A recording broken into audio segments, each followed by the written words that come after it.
പെസഹ വ്യാഴാഴ്ച നമുക്കായി നൽകപ്പെട്ടിരിക്കുന്ന വചനഭാഗം വിശുദ്ധ ലൂക്കോസ് അറിയിച്ച സുവിശേഷം 22-ാം അധ്യായം 14 മുതൽ 30 വരെയുള്ള വചനം.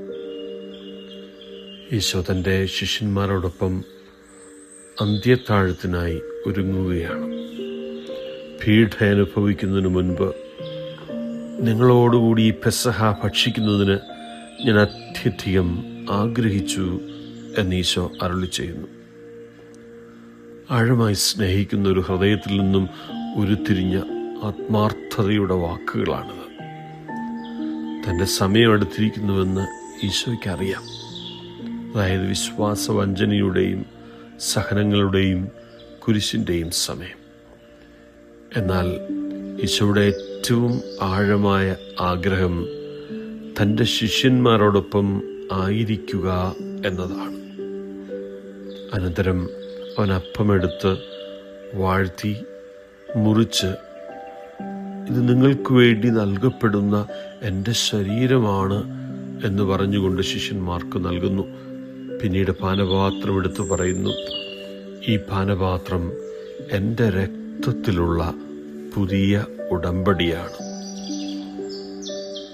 ആ രാത്രിയിൽ ഈശോ നമുക്ക് സാധ്യമായ ഏറ്റവും വലിയ സമ്മാനമാണ് നൽകുന്നത്. എന്തെങ്കിലുമല്ല, മറിച്ച് അവൻ തന്നെയാണ് നൽകിയത്.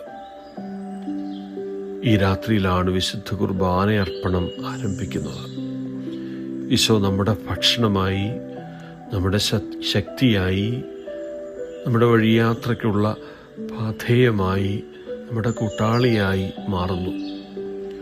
ജീവിതമാകുന്ന യാത്രയിൽ നാം ക്ഷീണിതരാകുമെന്നും നമ്മൾ കഷ്ടപ്പാടുകൾ സഹിക്കേണ്ടി വരുമെന്നും പക്ഷെ ചിലപ്പോൾ പരാജയപ്പെടുമെന്നും ഈശോയ്ക്ക് അറിയാം. അതുകൊണ്ട് നമ്മുടെ യാത്ര ഒറ്റയ്ക്കാകാതിരിക്കാൻ അവൻ തന്നെ സമർപ്പിക്കുന്നു. ദൈവസ്നേഹം അകലെയല്ലെന്ന് വിശുദ്ധമായ ഈ വ്യാഴാഴ്ച ദിവസം നമ്മെ ഓർമ്മിപ്പിക്കുന്നു. ദൈവത്തിൻ്റെ സ്നേഹം എപ്പോഴും സമീപസ്ഥമാണ്, നമ്മുടെ കൂടെയുണ്ട്. അത് നിരന്തരം നമ്മെ പരിപോഷിപ്പിക്കുന്നു. ഈ രാത്രിയിൽ തന്നെ തങ്ങളിൽ ആരാണ് വലിയവൻ എന്നതിനെക്കുറിച്ച് ശിഷ്യന്മാർ തർക്കിക്കാൻ തുടങ്ങുന്നു. ഈശോ തൻ്റെ ജീവൻ അർപ്പിക്കുമ്പോൾ, ഈശോയുടെ ഉള്ളം വലിയ സംഘർഷഭരിതമായിരിക്കുമ്പോൾ, ശിഷ്യന്മാർ തങ്ങളുടെ സ്ഥാനത്തെക്കുറിച്ച് അസ്വസ്ഥരാണ്, ആകുലരാണ്. കൃപയുടെ മേശയിൽ പോലും മനുഷ്യൻ്റെ ബലഹീനത പ്രത്യക്ഷപ്പെടുന്നു.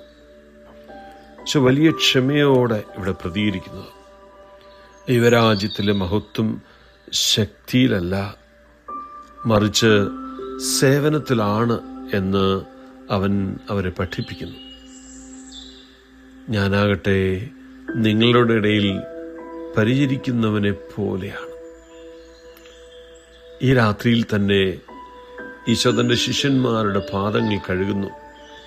യജമാനൻ ദാസനായി മാറുന്നു. കർത്താവ് തൻ്റെ അനുയായികളുടെ മുൻപിൽ മുട്ടുകുത്തുന്നു. പ്രപഞ്ചത്തെ സൃഷ്ടിച്ച കൈകൾ ഒരു ദാസന്റെ പ്രവൃത്തി ചെയ്യുന്നു. ഇതാണ് വിശുദ്ധ കുർബാനയുടെ അർത്ഥം. ക്രിസ്തുവിൻ്റെ ശരീരം സ്വീകരിക്കുക എന്നാൽ അവൻ്റെ ശരീരമായി തീരുക എന്നാണ്. മറ്റുള്ളവരെ സ്നേഹിക്കുന്നതിനായി നാം ഈശോയുടെ സ്നേഹത്താൽ പോഷിക്കപ്പെടുന്നു. മറ്റുള്ളവരെ ശുശ്രൂഷിക്കുന്നതിനായി ഈശോ നമ്മെ ശുശ്രൂഷിക്കുന്നു. വിശുദ്ധമായ ഈ ദിവസം നമുക്ക് നമ്മോട് ചോദിക്കാം, ഈശോയുടെ കരുണയുടെ, സ്നേഹത്തിൻ്റെ, എളിമയുടെ ഒക്കെ ഈ ശുശ്രൂഷ തുടരുവാൻ ഞാൻ എന്നെ തന്നെ അനുവദിക്കുന്നുണ്ടോ? അതോ സ്ഥാനമാനങ്ങൾക്ക് വേണ്ടിയുള്ള ആത്മസംഘർഷത്തിൽ ഈശോയുടെ ഈ അരൂപി നഷ്ടപ്പെട്ടു പോയോ? യഥാർത്ഥ മഹത്വം പൂർണ്ണമായും നൽകുന്ന സ്നേഹത്തിലാണ് കാണപ്പെടുന്നത് എന്ന് ഈശോ നമ്മെ ഓർമ്മിപ്പിക്കുന്നു. തൻ്റെ ജനത്തിൻ്റെ പരിപോഷണത്തിൻ്റെ തുടർച്ചയ്ക്കായി ഈശോ പൗരോഹിത്യം സ്ഥാപിച്ച ദിവസവുമാണെന്ന്. സഭയുടെ ശുശ്രൂഷയിലൂടെ അപ്പസ്തോലന്മാരോടൊപ്പം ബലിയർപ്പിച്ച ശരീരരക്തങ്ങൾ പകുത്തു നൽകിയവൻ തന്നെ ഇന്നും നമുക്കായി നൽകുന്നു. നമ്മുടെ പുരോഹിതർക്ക് വേണ്ടി പ്രാർത്ഥിക്കാം. നാം ഓരോ തവണയും പരിശുദ്ധ കുർബാന സ്വീകരിക്കുമ്പോൾ ഈശോ നമ്മോട് വീണ്ടും പറയുന്നു, ഞാൻ നിങ്ങളോടൊപ്പമുണ്ട്, ഞാൻ നിങ്ങളെ ഉപേക്ഷിക്കുകയില്ല. ഈ രാത്രിയിലെ ചോദ്യം, ഈശോ നമുക്കായി തന്നെ നൽകുമ്പോൾ അവനെ സ്വീകരിക്കുവാനും അവനെ പോലെ ആകുവാനും നാം തയ്യാറാണോ എന്നതാണ്. ക്ഷമിച്ച് സ്നേഹിക്കാനും സേവിക്കാനും നീ ഒരുക്കമാണോ എന്നതാണ്. ഇന്ന് നാം വിശുദ്ധ കുർബാന സ്വീകരിക്കുമ്പോൾ അവൻ നമ്മുടെ ഹൃദയങ്ങളിൽ വസിക്കണം. നമ്മുടെ പ്രവൃത്തികളിൽ ഈശോ കാണപ്പെടണം. നമ്മുടെ അനുകമ്പയിൽ ഈശോ ദൃശ്യമാകണം. ഈ രാത്രിയിൽ നാം ദേവാലയം വിട്ടുപോകുമ്പോൾ യാത്ര തുടരുകയാണ്. എവിടേക്കെന്നോ?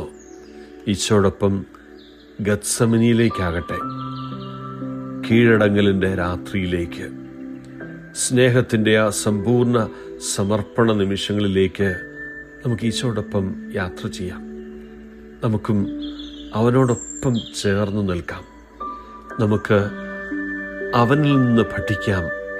നമുക്ക് അവനെപ്പോലെ മറ്റുള്ളവർക്കുള്ള ഒരു സമ്മാനമായിട്ട് മാറാം. കാരണം മുട്ടുകുത്തുന്ന സ്നേഹം അത് രക്ഷിക്കുന്ന സ്നേഹമാണ്. ദൈവം നമ്മെ അനുഗ്രഹിക്കട്ടെ.